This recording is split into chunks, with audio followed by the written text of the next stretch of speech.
நல்வாழ்த்துக்கள். நம்ம இந்த பூமி அப்படின்னு நம்ம சொல்கிறப்போ நம்ம வந்து வெறும் நிலத்தை மட்டும் நம்ம சொல்ல முடியாது. ஏன்னா இந்த பூமியில் எத்தனை மக்கள் வாழ்கிறாங்க, என்னென்ன விஷயம் நடந்துகிட்ருக்குது. மரம் இருக்குது, செடி இருக்குது, நீர் இருக்குது, காற்று இருக்குது, இடைவெளி, இப்படி எல்லாமே ஒன்று கலந்தது என்னது இந்த பூமின்னு சொல்கிறோம். எப்படி இப்போ நம்ம மனித உடம்புக்குள்ளே எல்லா உறுப்புகள் இருக்குது, எல்லாமே இருக்குது. நம்ம இன்னும் தோல் மூடி இருக்குது, ஒன்றோட ஒன்று ஒரு கனெக்ஷன் ஆகிருக்கு அப்படின்னு நம்ம ஃபீல் பண்ணுறோம். ஆனால் பூமியில் அப்படி கனெக்ஷனில் இருக்கா? ஏதோ தோல் மூடி இருக்கா அப்படின்னு பார்த்திங்கன்னா தோல் மூடலை. தண்ணி தனியாக இருக்குது, காற்று தனியாக இருக்குது, இடைவெளி தனியாக இருக்குது. இப்படி எல்லாமே பார்த்திங்கன்னா தனித்தனியாக இருக்குது. ஆனால் சேர்ந்து தான் இயங்குது.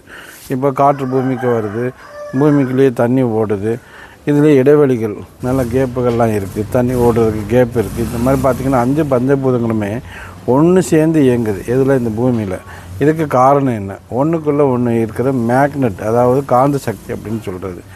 இந்த காந்த சக்தினால தான் இந்த பூமியானது எப்படின்னு பார்த்திங்கன்னா எல்லாமே ஒன்றா இருக்குது.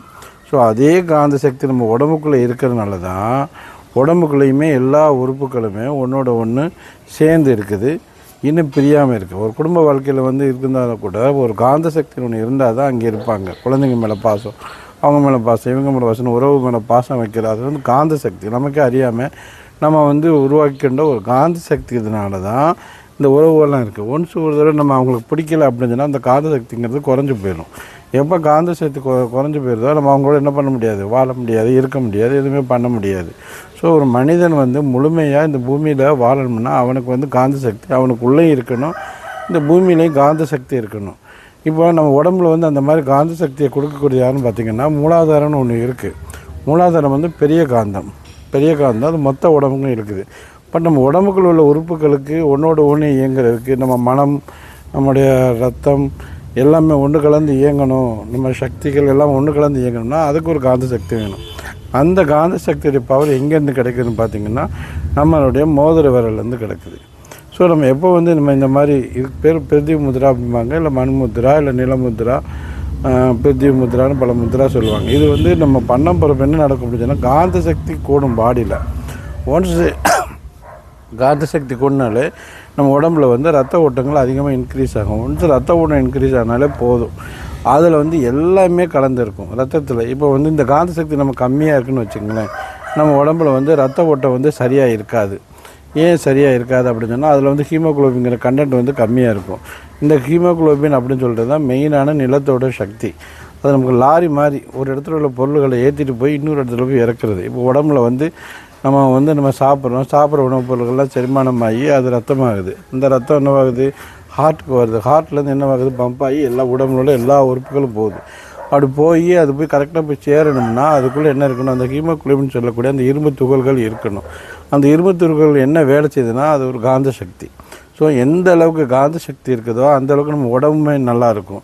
இப்போ உதாரணத்துக்கு நம்ம ஒரு வேலை செய்ய ஆசைன்னு சொல்கிறோம் பாருங்களேன், ஆசையே வந்து ஒரு விதமான மேக்னெட்டு. இப்போ நமக்கு இந்த மாதிரி வேலை செய்யணும், இந்த மாதிரி இடத்துக்கு போகணும், நம்ம ஆசைப்பட்ட மட்டும் தான் போக முடியும். அந்த ஆசையே ஒரு மேக்னெட். அந்த ஆசை என்ன பண்ணுது, ஆட்டோமேட்டிக்காக நம்ம மனசோட சேர்ந்து இயங்குது. ரெண்டும் ஒன்றா இணைஞ்சதுக்கப்புறமா எங்கே போய் சேரணுமோ நம்ம அங்கே போய் சேர்றோம், எதை உருவாக்கணுமோ அதை உருவாக்குறோம், எந்தெந்த பொருளை எதோட சேர்க்க முடியுமோ அதை சேர்க்குது. எல்லாம் பார்த்திங்கன்னா இந்த மேக்னெட் பவர் தான். இந்த மேக்னெட் பவர் நல்லா இருக்கணும், நம்மளுடைய மோதிர விரல் நல்லா இருக்கணும். இந்த மோதிர விரலில் நம்ம வந்து இப்போ நமக்கு ஒரு வியாதி இருக்குது, ஹீமோகுளோபின் கம்மியாக இருக்குது அப்படின்னா அனிமியான்னு சொல்லுவாங்க. அனிமியானா ரத்த ஓட்டம் கம்மியாக இருக்கும், நம்ம மாடியில் ஏறினா இலைக்கும், வேகமாக ஏதாவது ஒரு வேலை செஞ்சால் இலைக்கும். இப்போ வயசில் உள்ளவங்களும் இப்போ டயர்ட் ஆகிறாங்கனாக்கா அவங்களுக்கு ஹீமோகுளோபின் கம்மியாகிடுது. சின்ன பிள்ளைங்களுக்கு ஹீமோகுளோபினாக இருக்கும், கொஞ்சம் நிறையா இருக்கும். ஸோ அதோடைய தன்மையை பொறுத்து அவங்களுடைய வாழ்க்கையோட முறை இருக்கும். சாதாரணமாக சொல்லுவோம், எனக்கு அந்த வீக்னஸ் இந்த வீக்னஸ், உட்காந்தா எந்திரிக்க முடியல, எந்திரிச்சா உட்கார முடியல, இப்படி பல வகையாக நம்ம சொல்லுவோம். எல்லாத்துக்கும் காரணம் பார்த்திங்கன்னா இந்த மேக்னெட் பவர் கம்மி தான். சில பேர் வாழ்க்கையில் பிடிப்பாக இருப்பாங்க, சில பேர் வாழ்க்கையில் பிடிப்பு இல்லாமல் இருப்பாங்க. அதுவும் பார்த்திங்கன்னா இந்த மேக்னெட்டோட பவர் சேர்த்து தான். நம்ம வந்து நீண்ட நேரம் வேலை செய்யறதுக்கு மட்டும் இல்லை, நம்மளுடைய மெமரி கூட மறைமுகமாக இந்த காந்த சக்தி வேலை செய்யுது. இப்போ வந்து ஒரு விஷயத்தை வந்து நம்ம உள்வாங்குற சக்தி உள்ளே போய் சேரணும்னா அதுக்கு காந்த சக்தி, அதாவது இந்த மேக்னெட் அப்படிங்கிற பவர் இல்லாமல் நம்ம உடம்புல வந்து சேர்ந்து இயங்கக்கூடிய தன்மை கிடையாது. இந்த உடம்புல ஒவ்வொன்றும் சேர்ந்து இயங்கணும் அப்படின்னு சொன்னால் இந்த மேக்னெட் சக்தி கூடணும். இந்த மேக்னெட் சக்தியை இன்க்ரீஸ் பண்ணுறதுக்கு தான் இந்த முத்ரா. இதை வந்து நம்ம குறைச்சி போடலாம், கூட்டி போடலாம், அதாவது மேக்னெட் பவர் கூட்டலாம், குறைக்கலாம். ஒரு முத்ராங்களை நம்ம போட்டோம்னா ஒரு 42 நிமிஷம் ஒரு நாளைக்கு பத்மாசனம் உட்காந்து போட்டால் பவர் ஜாஸ்தி. ஈவன் முடியலையா சுகாசனில் கூட உட்காந்துக்கலாம், இல்லை நார்மலாக கூட உட்காந்து என்ன பண்ணலாம், இந்த பிருத்திவி முத்ரா யூஸ் பண்ணலாம். இப்போ உதாரணத்துக்கு இப்போ கர்ப்பமான பெண்களுக்கு வந்து சில பேருக்கு பார்த்திங்கன்னா 2 மாதத்துலேயே கரு கலைஞ்சு போயிடும்.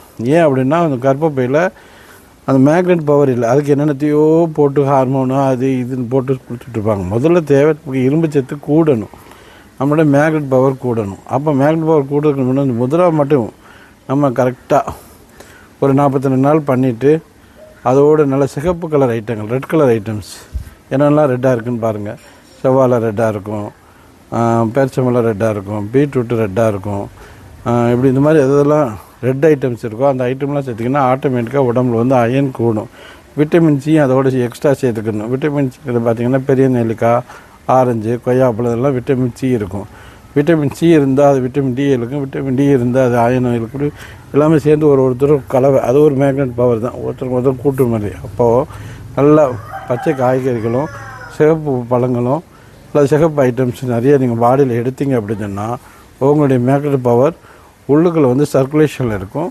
சீக்கிரம் வியாதிகள் வராது. எதையும் எதிர்க்கக்கூடிய தன்மைகள் நம்ம உடம்புலேயே இயற்கையாகவே இருக்கும். நமக்கு வரக்கூடிய பல வியாதிகளை நம்ம என்ன பண்ணலாம், இந்த மேக்னெட் பவர் மூலையே நம்ம குறைச்சிக்கலாம். அந்த பேர் வந்து பிருத்திவி முத்ரா.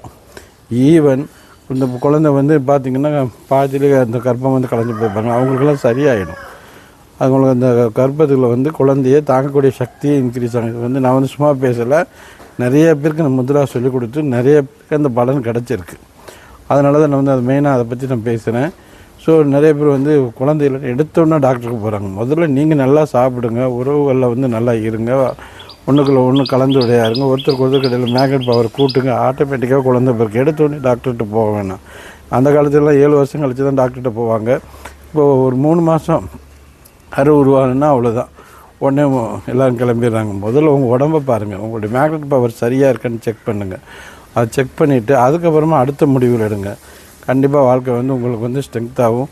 இந்த மேக்னெட் பவரில் சொத்துக்கள் கூட நல்லா சேரும். இப்போ உடம்புல வந்து உங்களுக்கு மேக்னெட் பவர் இல்லைன்னா சேர்த்து வைக்கிற சொத்து என்னவாயிடும், உங்களை விட்டு போயிடும். சொத்துக்கள் நல்லா சேரணும், அதையும் நம்ம அனுபவிக்கணும்னா அதுக்கு இந்த மேக்னெட் பவர் இருக்கணும். நல்வாழ்த்துக்கள். உங்கள் உடம்புக்குள்ளே நீங்களும் மேக்னெட் பவரை வந்து இன்க்ரீஸ் பண்ணிவிட்டு நல்லா வச்சுட்டு என்ன உங்களுக்கு வேணுமோ, எதை அடையணுமோ அதை நினச்சி அதுக்கு சில முத்ராக்கள் இருக்குது. அந்த முத்ராவை நம்ம சேர்த்து போட்டோம்னா எதை அடையணுமோ நம்மளால் அதை அடைய முடியும். நல்வாழ்த்துக்கள். இந்த வீடியோ உங்களுக்கு பிடிச்சிருந்தா லைக் பண்ணுங்கள், ஷேர் பண்ணுங்கள். உங்களுக்கு ஏதாவது சந்தேகம் இருந்தால் கமெண்ட் செக்ஷனில் கமெண்ட் பண்ணுங்கள். இன்னும் இந்த சேனலை சப்ஸ்கிரைப் பண்ணாமல் இருந்தீங்கன்னா சப்ஸ்கிரைப் பண்ணிக்கோங்க.